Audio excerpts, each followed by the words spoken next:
Apa kabar Ibu? Assalamualaikum warahmatullahi wabarakatuh. Alhamdulillah, puji Waalaikumsalam. Tuhan sehat. Puji Tuhan. Ya. Sehat ya Bu, sukacita ya di dalam Tuhan Yesus Kristus ya.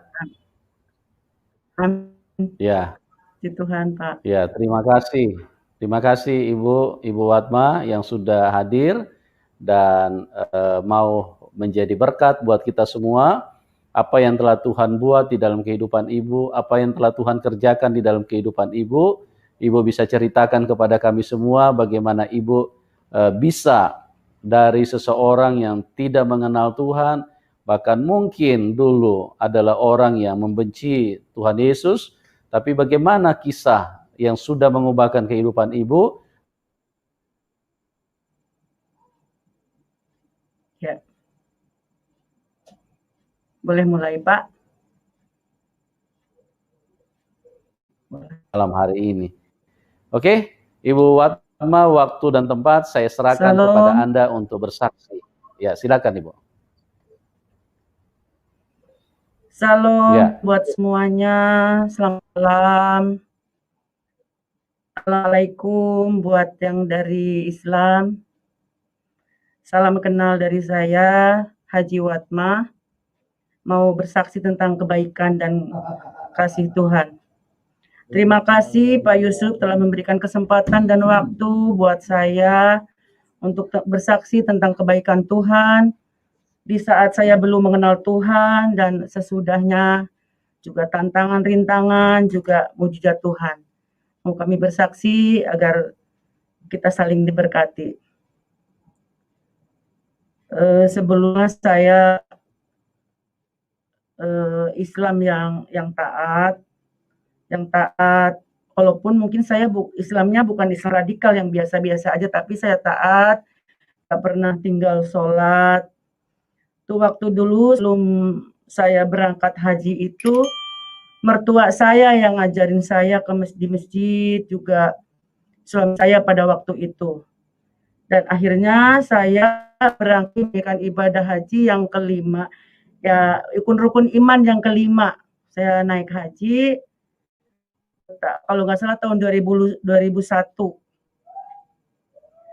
Saya berangkat haji dan sampai di sana saya melakukan apa yang sudah dituliskan di kitab Quran, yaitu muterin Ka'bah dan balang jumroh dan sebagainya gitu. Dan dari situ setelah selesai saya hajian, singkat cerita saya selesai hajian, sudah muter-muter mengelilingi Ka'bah yang labaik Allahumma labaik itu, dan yang balang lempar jumroh itu lempar setan. Bagi mereka waktu itu kan lempar setan balang jumroh itu sudah saya semua sudah saya lakukan waktu itu, dan selesailah haji. Waktu itu kan kita udah waktunya pulang. Udah waktunya pulang ke Indonesia karena kami bertemu ada seseorang dari Jawa ya, sebelahan penginapan gitu. Dia cerita gitu. Mungkin dia ex Saudi yang udah pengalaman gitu. Kalau Mbak mau gitu, biar nggak rugi, kita kan udah banyak keluar uang nih gitu. Kalau mau ada peluang, kalau mau kerja gitu, ntar saya kasih tahu maktab amal gitu, kata Mbak itu waktu itu. Karena udah agak lama, aku agak lupa namanya Mbaknya itu. Akhirnya saya pikir, akhirnya iya juga kali ya. Akhirnya saya mencoba dan dicarikanlah maktab amal, dan di situ kebetulan ada peluang dari maktab amal itu untuk bekerja. Nah saya alhamdulillah puji Tuhan waktu itu dipertemukan dengan seorang yang membutuhkan saya untuk merawat orang tua di sana. Jadi saya itu merawat orang tua yang sudah jompo dan anaknya 5 waktu itu, masih kecil-kecil ya, ada SD, ada SMP, ada SMA kalau di sini. Dan saya sudah di Arab itu ngerti bahasa Arab pun dari anak-anak mereka yang kecil, karena kalau sama anak kecil saya nggak malu nanya ini apa, sehingga saya ya mengertilah bahasa Arab daerah gitu, bahasa Arab baladiyah gitu. Dari situ saya belajar dari mereka dan saya melihat perbandingan antara Islam di Indonesia dan Islam di Arab. Waktu itu saya berpikir kalau Islam di Arab kan, kalau Islam kan datang agama Islam dari Arab, mungkin ini lebih nyantri, lebih apa ya, alim gitu ya. Tapi ternyata di Arab itu sangat berbeda. Jadi di Indonesia itu terlalu disiplin. Kalau habis sholat harus ada sholat ini, sholat itu kan, sholat sholat sunat, terus doa sampai yang pakai tasbih, ngitung nyebut nama Allah gitu pakai tasbih gitu. Kalau di sini kan begitu. Terus doa buat sholawat Nabi juga kan. Tapi kalau di Arab justru saya lihat kok kalau di Arab sepertinya kayak biasa aja gitu, nggak seperti ketat banget dalam ibadahnya pun. Jadi udah sholat halas soli degigaten halas. Jadi kalau saya tuh sholat 2 menit udah cukup katanya gitu. Terus jadi sholat pun mereka bisa didobel gitu Pak, di jam misalnya maghrib sama isya gitu kan. Kalau di Indonesia kan nggak boleh kalau kita nggak keluar jauh dari rumah gitu kan. Kalau di sana seperti apa ya, kayak seperti nggak disiplin, maksudnya udahlah kita lagi nonton bola misalnya senang, nanti aja lah sekalian maghrib sama isya gitu. Di sana tuh seperti itu, tapi saya cuma dalam hati aja gitu. Dan saya pikir pun di Arab itu di sana tuh saya pikir juga perempuan itu mar'ah hurma gitu. Kalau di sana kan mar'ah hurma gitu. Jadi pakainya itu kayak di sini gitu, alim nyantri gitu kan, yang tertutup gitu. Mereka tertutup kalau keluar, cuman kalau di luar di rumah juga mereka nggak pakai kerudung gitu kalau orang sana. Ya bikin saya melebihin dari Islam yang di Indonesia gitu. Ada waktu yang pernah saya lihat juga, mereka nggak pernah ada tuh sholat taraweh yang seperti di sini berbondong-bondong gitu. Jadi mereka masing-masing aja di rumah gitu, seitunya. Jadi begitu ketat seperti yang Indonesia yang saya lihat. Padahal Islam itu kan katanya datangnya dari Arab, tapi mereka sepertinya ya biasa aja, nggak begitu taat kayak di sini, harus ini, harus itu gitu, yang saya lihat selama hampir 2 tahun lebih gitu saya di sana. Terus lagi ada waktu ada pengantin gitu, kalau di sana kan arus gitu, ada arus wedding gitu. Saya kan diajak juga, saya kaget ya di sana itu si perempuan-perempuan itu yang pengiringnya itu melebihi artis dandanannya itu, pakai roknya selutut, terus mereka joget-joget gitu kan. Memang ruangannya beda, ruangan perempuan sama ruangan laki-laki berbeda, tapi mereka berjoget-joget ria gitu. Kirain saya nggak begitu gitu, nggak kayak muslim di sini kan, nggak kayak gitu kali joget-joget. Ya di sana itu dandannya melebihi artis karena mereka juga orang-orang berada kan. Dari pagi sampai sore itu ke salon, sampai dandannya melebihi artis lah, pakai sepatu hak tinggi, terus pakai sampai itu rok di atas lutut. Mereka tuh semua berjoget Pak, berjoget gitu dalam waktu pengantinan itu. Gitu, jadi agak gimana ya, kalau di sini kayaknya ini banget, kayaknya disiplin banget, gak boleh ini, gak boleh itu, harus semua tertutup. Ternyata yang di sana sendiri mereka seperti itu gitu. Tapi saya cuma dalam hati gitu doang. Terus ada juga saya waktu itu kan belum kenal Tuhan tuh Pak. Tapi setiap makan siang itu majikan saya itu Pak, setiap makan siang tuh kan ngumpul, kalau orang Arab itu ngumpul makan siang gitu. Terus ada setelah makan minum teh gitu. Kalau sana kan sirup syai, sirup gahwa gitu, sampai selesai berjam-jam di situ. Mereka itu yang ditonton Joyce Meyer gitu Pak. Tapi saya waktu itu belum ngerti gitu dia gitu kan, belum tahu Joyce Meyer itu. Cuman saya agak ngertinya dikit karena ada anaknya yang satu yang paling gede, waktu itu kan SMA dia, Muhammad namanya. Itu sama mamanya protes gitu. Les Umi sawi kida ente اليوم إذا أنت في كذا لازم تشوف هذه مرأة، لازم تشوف هذه مرأة في تلفزيون، هذه kafir Umi. Badan itu ruh nar jahanam gitu kita kan. Kalau bahasa kita itu, aku setiap hari setiap makan siang harus melihat perempuan itu di TV gitu. itu kan orang Kristen gitu, Mesihiyah gitu. Badan ente sir Mesihiyah. Ente kafir, badan ente ruh nar jahanam gitu kata Muhammad. Terus mamanya itu jawab gini, ma'ale ana hub hade marah. Ida marah hade kalam ana filgar barit galbi firgal hayati gitu kan. Virgal ras gitu. Jadi saya kalau mendengar orang ini, hati saya adem, hidup saya tenang, terus kepala saya juga dingin gitu. Male idai mahab, male la sufin ente gitu. Subhada ente fi seh ente fil Makkah, hede sawihar ala galbi gitu. Itu ala kefi gitu kan. Jadi dia ada perdebatan antara anaknya, tapi saya udah agak ngerti bahasa itu. Jadi kata mamanya itu, daripada saya lihat Syekh itu yang di Mekah itu, saya nggak suka, itu bikin hati saya panas, saya lebih suka yang ini gitu. Terserah kalau kamu nggak mau gabung sini ya nggak masalah itu, saya suka gitu. Itu saya di situ. Saya waktu itu belum mengerti belum mengenal Tuhan waktu itu kan saya di berangkat itu. Ya cuman saya simpan di hati gitu. Setiap hari pasti yang dilihat Joyce Meyer itu makan saya itu. Dan singkat cerita saya pulang pun ke Indonesia. Ternyata pulang pun saya ada terkejut juga. Sebab saya pulang suami saya sudah yang dulunya suka ya gitu, sudah sholat, doa wiridan gitu kan. Ada sholat sunat macam-macam gitu, pakai sarung, pakai kopiah. Terus setelah saya pulang tuh nggak begitu lagi gitu, nggak sholat, nggak kelihatan sholat lagi. Saya waktu itu belum bertanya gitu, belum bertanya. Saya masih diam, cuman saya masing-masing aja gitu. Terus pada hari yang keduanya itu saya diajak ke rumah mertua gitu. Ternyata mertua pun di sana sudah sholatnya seperti itu dulu yang ngajarinya. Jangan sampai mendengarkan Isa Al-Masih gitu karena itu udah kafir katanya gitu. Kok dia sekarang doanya Isa Al-Masih Yesus gitu kan.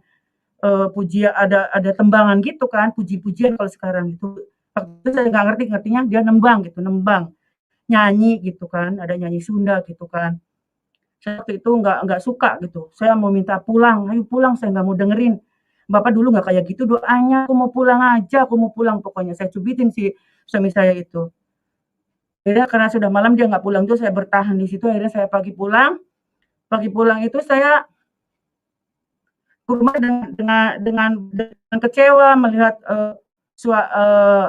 mertua seperti itu doanya gitu. Saya nggak banyak ngomong juga, saya pulang sama suami pun saya nggak banyak ngomong. Akhirnya saya agak marah, kecewa. Akhirnya saya ini karena emosi gitu ya, mikir yang kayak gitu karena emang saya sudah diajarinya dulu seperti itu gitu. Walaupun saya nggak mengerti mendalami Islam begitu dalam, tetapi sudah diajarin seperti itu, nggak boleh dengar Isa Al-Masih, nggak boleh karena sudah kafir gitu, karena itu Tuhannya orang Kristen gitu kan.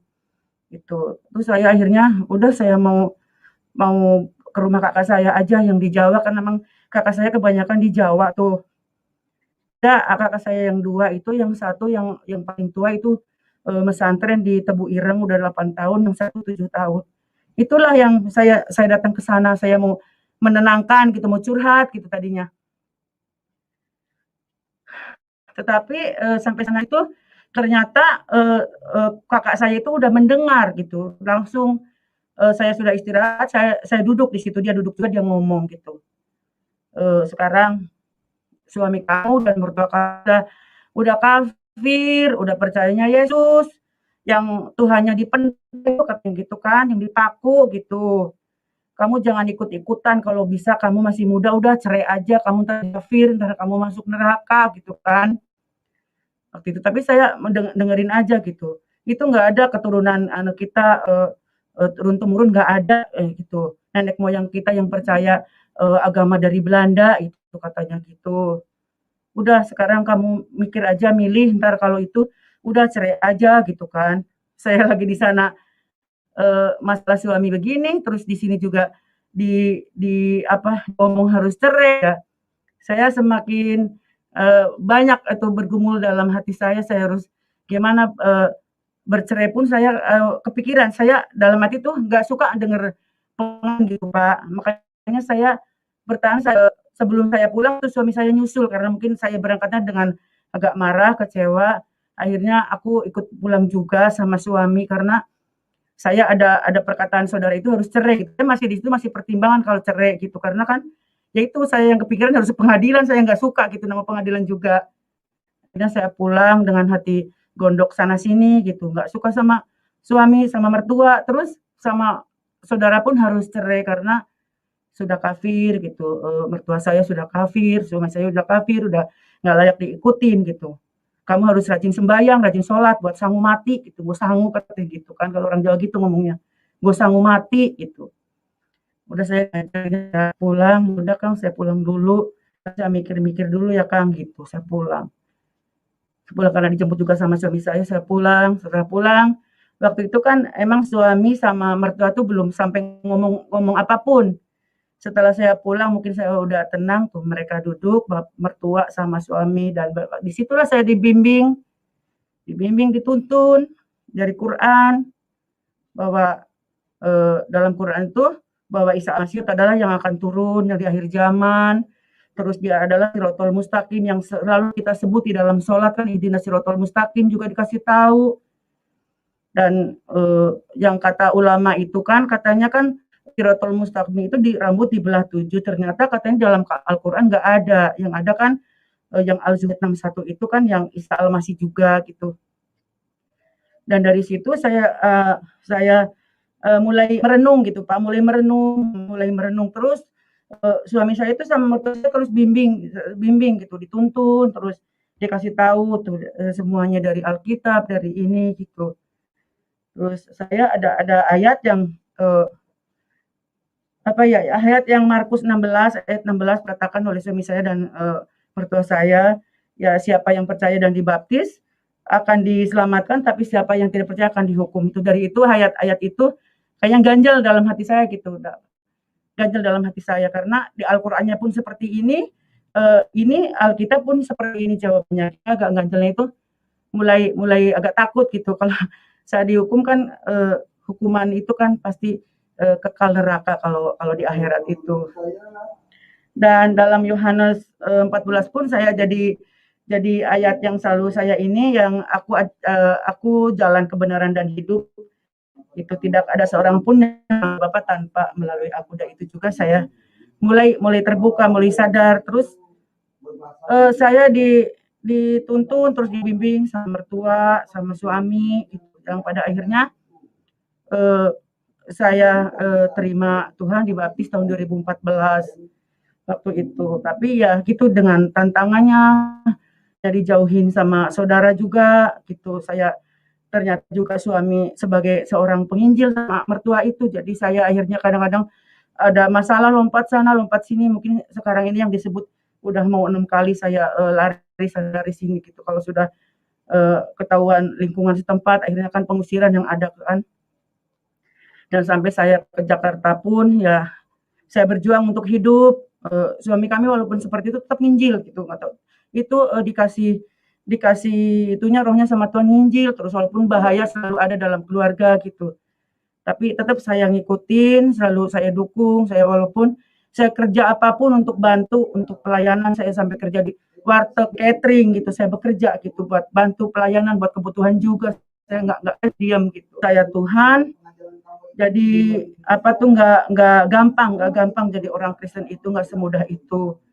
Udah sama keluarga pun dijauh, terus Allah juga selalu ada gitu karena penginjilan ini gitu. Terus setelah itu kan setelah dibaptis 2014 dibaptis tahun 2014 saya terus mulai belajar ngikutin terus suami kemanapun melangkah saya ikutin terus gitu sampai ada kesulitan tetap saya bertahan di dalam Tuhan karena itu yang keselamatan ada di dalam Yesus itu Yesus juru selamat gitu. Dan adapun mujizat Tuhan yang saya rasakan waktu itu saya akan menikahkan itu saya cerita mujizat karena liku-liku udah kami sampaikan yang kesulitan yang kami nggak diabaikan sama keluarga gitu.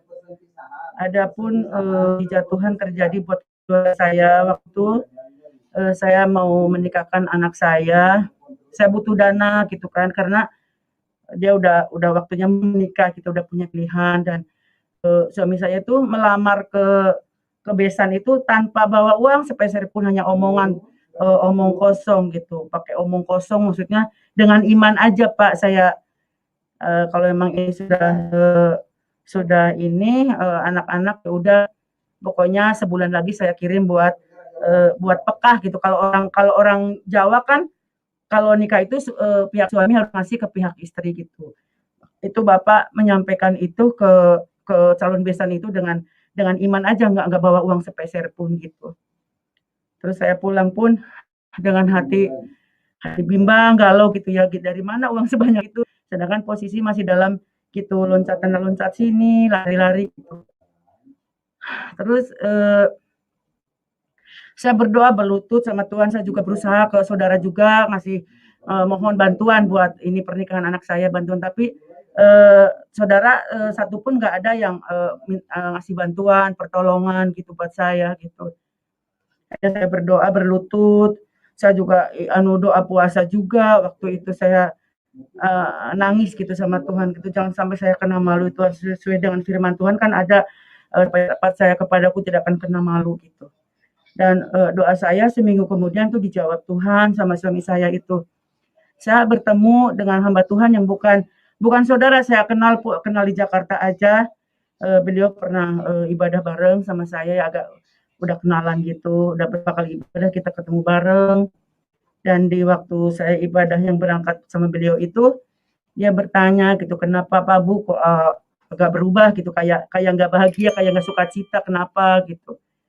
Ada masalah apa ya? Dari situ suami saya cerita, saya pun cerita nyambungin gitu, karena mau menikahkan anak, sudah janji harus ngasih bekah ke sana sekian gitu. Terus butuh berapa gitu. Ya kayaknya 30 cukup sih Pak gitu, bilang gitu. Itu mujizat Tuhan, ada orang yang bersaudara yang nggak saya kenal sebelumnya, hanya kenal di Jakarta, itu digerakkan hatinya untuk nolong saya gitu. Saya waktu itu menangis karena sukacita, sedih sampai saya itu nggak enak makan karena saking senangnya gitu ditolong. Sampai waktu itu sebelum saya pegang uang itu, anak saya sudah kabur gitu, kabur, tak mama nggak dapat uang dari mana, sampai dia kabur sampai ke Sumatera kalau nggak salah. Terus setelah saya pegang uang yang berkat Tuhan itu, saya telepon bahwa udah ada uang, pulang nak gitu. Ini uang udah ada buat ke sana, buat bekah gitu, buat pihak besan. Akhirnya dia pulang. Itu mujizat Tuhan kami rasakan di dalam tubuh Tuhan itu luar biasa gitu. Walaupun saya selalu dalam kesulitan, tapi saya tetap bertahan di dalam Tuhan karena keselamatan ada di dalam Yesus gitu. Itulah kesaksian saya juga buat saya, buat ada tips, buat nasihat buat yang dari Kristen, yang udah Kristen dari kecil gitu, harus bertahan di dalam Tuhan gitu. Jangan sampai lari ke seberang gitu. Bertahan di dalam Tuhan, mengasihi Tuhan gitu. Dari Islam pun bukalah agar mengerti bahwa Isa itu adalah juru selamat, Isa itu adalah yang akan turun di akhir zaman, bahwa Isa itu adalah Siratul Mustaqim. Mungkin itu Pak kesaksian dari saya. Ya, Mohon maaf. puji Tuhan. Silakan Ya, Bu, Pak. luar biasa ya. Jadi Ibu Iya, masih Pak. bisa bahasa Sunda, Bu? Bahasa Sunda saya bisa karena emang kecilnya di Sunda. Saya Jawa tapi kecilnya di Sunda, jadi bisa Jawa, bisa Sunda, Arab juga bisa gitu. Tapi Arab daerah gitu, yang saya hafal sehari itu Arab daerah. Gitu. Oh, iya iya iya iya iya iya. Ya. Oke oke Iya. oke oke. Iya. Iya, bisa sapa pakai bahasa Sunda sedikit, Bu? Buat teman-teman yang ada di ini, Oh, eh, di Jawa Barat. Sampurasun kangge sadayana saderek-saderek di Indonesia ieu, mudah-mudahan tiasa nguping cariosan abdi, tiasa jaden berkat anu teu acan percanten ka Tuhan Yesus sing betakeun di supados ngaran isi itu di orang Ciamis. Assalamualaikum. Ya, puji Tuhan, Ibu. Jadi, Itu Sundanya, Pak. ya, ini teman-teman, Ibu ini besarnya di Sunda, tapi latar belakangnya dari Jawa, ya. Kalau Sunda kan Jawa Barat ya, sama-sama Jawa, cuma Jawa Barat sama Jawa. Jawa Barat, ya. Ya, asalnya dari Jawa, Ya, Jawa iya, Timur, Pak. Jawa Tengah, Bu. Tengah, Jawa Pak. Timur, Jawa Tengah. Jawa Tengah. Jawa Ngapak, Jawa Ngapak. Oh ya, ya baik Bu. Berapa lama Bu Ibu di Arab lalu Bu? Ya ada 3 tahunan lah Pak, kurang lebih, pokoknya pulang tahun 2003. 2 tahun apa 2 tahun setengah itu perhitungannya. Ya. Puji Tuhan ya. Jadi Ibu banyak mendapatkan pengalaman ya selama tinggal di Arab. Jadi di sana ternyata mereka tidak sefanatik dengan orang-orang Muslim yang ada di Indonesia ya Bu? Enggak Pak. Saya juga justru heran pakai joget-joget, pakai Yugensi dan pokoknya pas saya juga heran gitu waktu itu. Gitu. Iya. Ya. Oke Bu. Terus yang tadi Ibu bilang yang nonton Joyce Meyer itu kan acara kekristenan Bu. Gimana kok bisa orang Arab kok senang dengan ini nonton Joyce Meyer? Setelah saya mengerti, iya karena kan di sana itu ada TV gelombang live Pak, namanya gelombang live itu khusus buat yang ceramah-ceramah orang Amerika. Terus si Mami itu senangnya Joyce Meyer, katanya adem itu, adem di dalam hati daripada saya yang ada menurut dia berdebatan sama anaknya itu, muhat itu dia nggak suka mamanya seperti itu. Oh, jadi berarti dia Muslim ya, ini yang nonton itu ya, Muslim ya Bu? Dia Islam ya, yang suka nonton Joyce Meyer itu ya? Iya, dia Muslim kan, dia Islam ya. Iya, itu majikan saya Islam, iya. Nontonnya Joyce Meyer. Dia di Damam, waktu itu saya di Damam. Ya.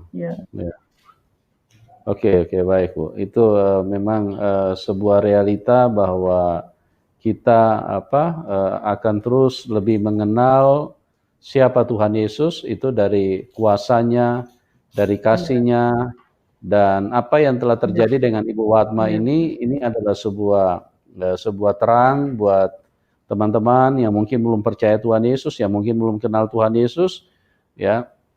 Karena sekembalinya Ibu Watma dari Arab Saudi, beliau menemukan bahwa mertuanya sudah dilawat Tuhan, sudah percaya Tuhan Yesus.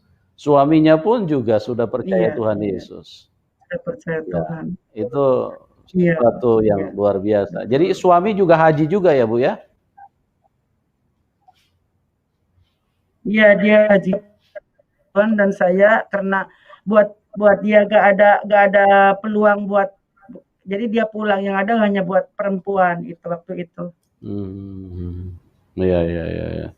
Jadi waktu Ibu pulang melihat suami sudah berdoa pakai nama Tuhan Yesus, bagaimana Ibu punya reaksi waktu itu? Ibu marah apa bagaimana? Justru waktu itu, ya saya masih diam, masih aneh gitu. Dulu ngajarin di masjid itu tentang Isa, itu orang Kristen, orang kafir, nggak boleh dideketin. Dia doanya sudah kayak gitu. Saya waktu itu masih diam, bertanya-tanya gitu. Belum aku sampai ngomong gitu. Terus dibawalah ke mertua gitu kan. Mertua sama juga kayak gitu. Sang nginepnya gitu, nyanyi-nyanyi kan. Waktu itu kan kalau di sekarang makan pujian, pakai bahasa Sunda gitu. Oh, berarti mertua juga sudah terima Tuhan Yesus ya waktu Ibu pulang ke Indonesia ya. Berarti mereka lebih dahulu ya? Sudah terima. Lebih dahulu, makanya saya kaget gitu. Dulu yang ngajarin di masjid, jangan sampai dengar Isa Al-Masih, jangan sampai pokoknya tahu tentang Isa itu udah Kristen, kafir gitu. Iya. Ibu sempat ini enggak? Gitu. Sempat berdialog nggak dengan mertua? Makanya kenapa mertua kok? Halo? Iya, sempat.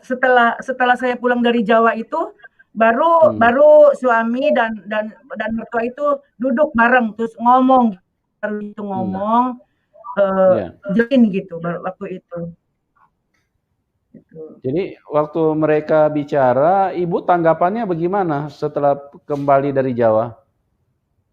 Ibu bisa menerima apa masih tetap tidak terima?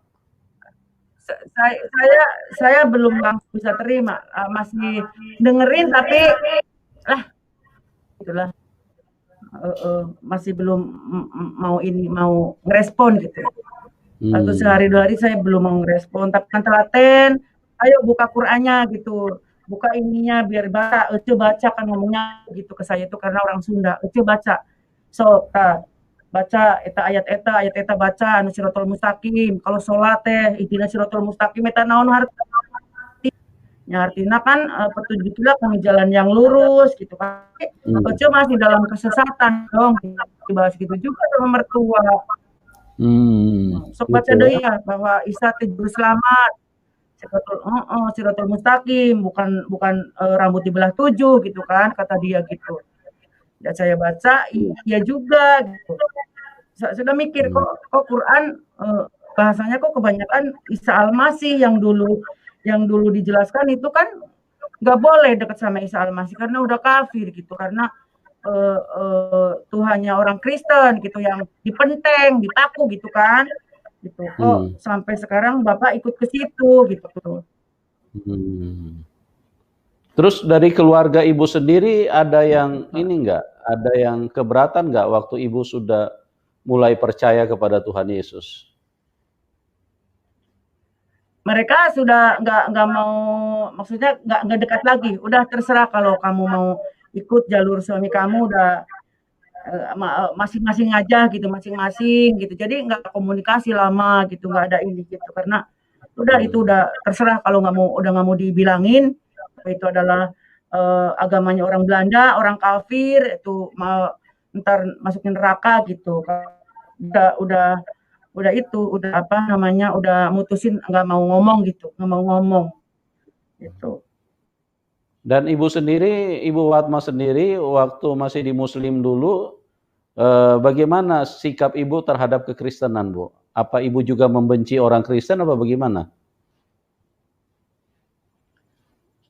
Lagi saya baru masuk Kristen itu Pak, waktu itu puji Tuhan kan ada pendeta itu orang Batak itu baik banget. Jadi saya justru di situ tertariknya dari firman Tuhan yang sudah saya tadi katakan. Terus sama orang Kristen itu pendeta itu orang Batak itu baik sekali sama saya sama keluarga saya gitu. Yang selalu nuntun juga jelasin tapi dia peraganya baik gitu, baik. Ya, Kadang-kadang kumpul dia yang masak gitu. Pokoknya dia baik. Dari situ saya juga tersentuh ternyata orang Kristen kok baik gitu ya, baik yang tanya kan begini-begini gitu, kafir ini ternyata baik gitu. Kadang-kadang dulu juga pernah saya butuh itu yang dia bukan saudara juga sampai mau nolongin gitu, yang penting tepat waktu Bu gitu. Yang bukan saudara dia nolongin juga di kala itu. Jadi sangat gitu. Dari situ saya tersentuh terbuka bahwa sekarang saudara saya sendiri yang ngakunya orang benar, yang agamanya suci gitu. Saya butuh pun sampai merengek-rengek nggak ada satupun yang nolongin, padahal dia termasuknya orang ada lah gitu, nggak ada yang bantu apalagi jangan bantu ya Pak, ngutang aja gitu saya ngutang nggak ada yang respon satupun itu. Di situ saya baru terbuka ternyata ajaran Isa Masih itu ajarannya mengasihi gitu Pak. Ya, enggak maksud saya begini Bu. Maksud saya begini Bu Watma. Ibu dulu waktu masih di Muslim, apakah tergolong orang yang tidak suka kalau ketemu orang Kristen? Apa bagaimana Bu konsep keagamaan yang Ibu jalani waktu itu? Halo. Justru karena emang saya sudah didoktrin sama mertua saya di masjid. Ya Pak. Oh ya, ada silakan, suara silakan Bu. Ya, silakan. Lanjut Bu, silakan. Jadi justru waktu itu kan emang saya udah kepikiran, udah diajarin sama mertua saya, jangan sampai kenal yang namanya Isa Al-Masih, Yesus karena dia udah kafir gitu. Saya ya emang ketemu sama orang Kristen itu kayak gimana gitu, kayak geli, kayak nggak suka, pokoknya nggak suka aja, nggak suka gitu. Padahal dia nggak Hmm. ngapain kita gitu, tapi saya nggak suka aja, nggak suka karena udah diajarin gitu karena dia najis gitu kan, dia kafir, nyembahnya Tuhan, Tuhannya dipenteng, dipaku gitu kan, sampai kayak gitu. Ya, ya, ya. Oke, baik Bu, terima kasih ya. Jadi Sama Pak. ya teman-teman, kita melihat bagaimana kasih Tuhan begitu luar biasa, sekalipun dari mertua yang tadinya mengajarin dengan konsep yang istilahnya membenci atau istilahnya merendahkan kekristenan, tapi Tuhan Yesus tetap Tuhan yang baik, Tuhan yang sangat mengasihi kepada manusia. Dan waktu Tuhan Yesus datang kepada mertua daripada Ibu Watma, Tuhan Yesus tidak datang dengan marah-marah, Tuhan Yesus tidak datang dengan keras, dengan kasar, tapi Tuhan Yesus datang dengan rangkulan, karena memang Dia Tuhan, turun dari surga, datang untuk menyelamatkan manusia. Tuhan Yesus adalah pribadi yang menghidupkan manusia, Dia pencipta dari kehidupan itu sendiri. Kalau iblis, dia pencipta dari kematian. Dan kalau seseorang berjumpa dengan Tuhan Yesus, maka diubahkan. Ya, Tuhan Yesus datang membawa kasih-Nya dan membawa kehidupan buat Ibu Watma. Oke. Oke, teman-teman, kita cukupkan sampai di sini dulu ya, karena kondisi waktu. Dan terima kasih buat semuanya. Yang ingin mendukung narasumber, di bawah layar deskripsi kami sudah cantumkan nomor rekening beliau ya. Oke, terima kasih buat semuanya, doa kami buat Anda semua, dan juga terima kasih buat Ibu Watma yang sudah bermurah hati dan menceritakan bagaimana Tuhan Yesus begitu dahsyat yang mengubahkan Ibu yang tadinya orang yang sangat berseberangan dengan kekristenan, orang yang sangat tidak suka dengan kekristenan, tapi Tuhan Yesus adalah Tuhan yang baik, Tuhan yang berkuasa, Tuhan yang datang dengan kasih-Nya dan menyelamatkan Ibu Watma. Puji Tuhan. Terima kasih ya Ibu, doa kami buat Anda semua supaya diberkati Tuhan. Oke, yang belum bisa berdiskusi pada malam hari ini, kami arahkan untuk ke program selanjutnya ya. Kami mengasihi Anda semua, kami sangat menghargai siapapun Anda yang hadir dalam link ini. Oke, Tuhan Yesus memberkati kita semua dan salam kemenangan buat kita semua. Amin.